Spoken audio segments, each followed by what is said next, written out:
Hello, din dobre pan, din dobre padi. Another day, another vlog na naman tayo mga pani and mga pan. So, napakalamig na nga yung mga naglipas na araw, no? Especially today. Talagang kahit na maaraw, malamig pa rin sa labas. So, again, food trip na naman tayo mga biyan.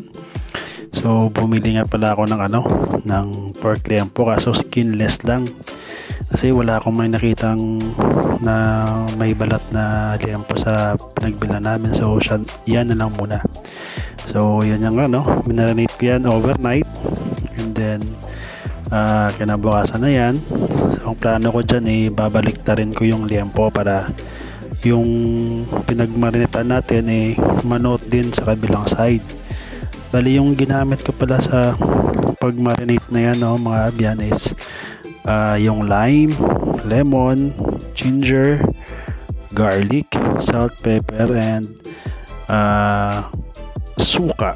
Yes, suka. And then yung ginamit natin, yung ginawa natin nung nakaraan na chicken oil, yan, nilagay ko rin dyan para kahit paano pandagdag din na lasa sa kanya. So, yan ang Bali, pagkabaliktad ko nyan, mga after 1 hour, yan na. So, pre-nep ko na for baking.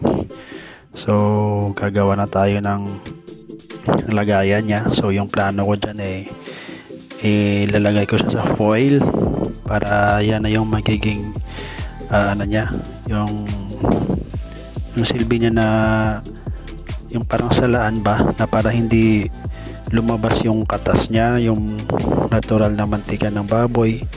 Diyan pa rin siya papasok para manunod rin, dagdag din siya ng lasa sa baboy, no, yung pinagmarita natin para lalong sumarap yung pagluto natin. So ayan ang sinusukat-sukat ko na dyan para may sakto lang din yung pagkalagay natin ng baboy dyan sa lagayan natin. So ginawa ko dalawang foil yan para hindi siya basta-basta mapunit sa baba, para medyo kahit pa paano maging matibay siya, no? So ayan na nga, lalagay ko na dyan. Yan yung sukat na yan, talagang saktong-sakto yan sa pork liempo natin. Yun nga, sayang nga kasi mga abyan, walang balat.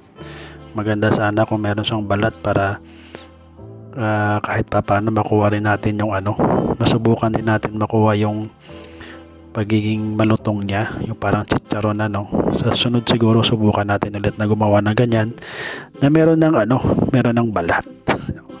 So yan na, dinagdag ko na nga yung mga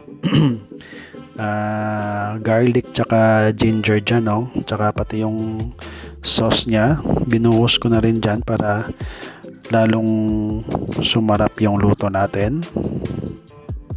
Bali, sariling ko lang naman pala yan, no, idea. Siyempre nanonood din tayo sa mga YouTube, sa mga ibang cooking na nanood natin na video. So ginaya ko lang din, and then with my simple original touch, of course.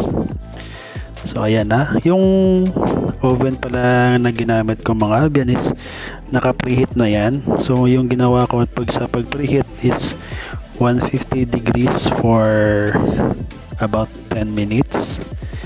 And then nung sinalang ko na siya, ginawa ko na siyang 250 degrees for 1 hour of cooking time para lalong lumambot yung baboy natin. So ayan na, in-start ko na, and then waiting game na. So siguro mga 10 to 15 minutes ganyan na yung pork natin, no. Kumukulo-kulo na yung fats niya. Kita nyo naman dyan, no, parang sumasayaw, no. Ang ganda niya na tignan. So ayan, waiting tayo dyan ng waiting para lalong sumarap yung pagkain natin.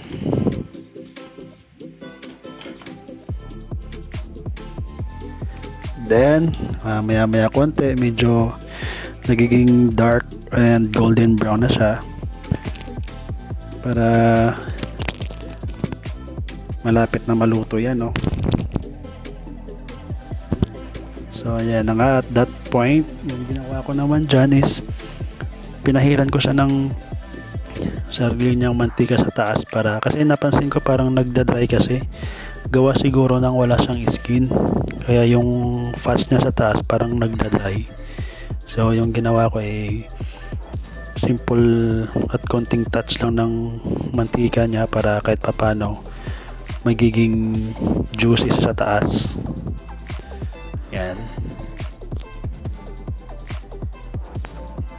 So yan ang nag-alarm na yan dyan.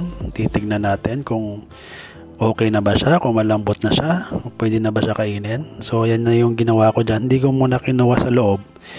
Ginupit ko muna yung isang part niya para ma-taste test natin kung okay yung pagkalambot at saka yung lasa niya, no?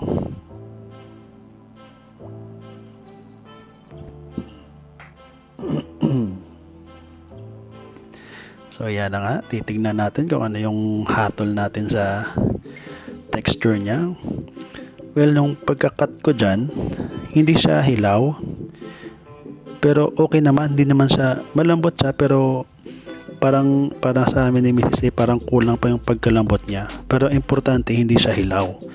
So yung ginawa namin dyan, nagdagdag kami ng another 10 minutes para lalong lumambot pa siya. So yan na nga. After additional of 10 minutes, parang gumanda pa nga yung mukha niya lalo dyan, no? Tapos yung lasa niya, parang lalo ring nanuot yung lasa ng mantika dun sa meat part ng baboy. So parang lalo siyang sumarap, lalo siyang lumambot. Kaya okay naman yung outcome ng liempo natin. So here we go. Kakain tayo. Siyempre before eating, pray muna, no? And well, honestly mga abyan, I cannot say talaga na isa yan sa mga pinakamasarap na liempo, no? Kasi iba talaga pag yung ingredients na ginagamit natin isa galing sa Pinas o kaya hindi kulang. Katulad niyan, mas masarap siguro yan kung merong tanglad, no? At saka yung lime na ginamit talagang kalamansi, kasi yung ginamit ko dyan is lime and lemon. So iba yung lasa ng kalamansi sa Pinas talaga, no, na gagamitin para mas masarap at mas maasim. So yan na nga, no, mga abyan, and I hope nainggit ko kayo para gumawa rin kayo ng sa inyo. And keep safe always mga abyan. See you on the next vlog. Bye!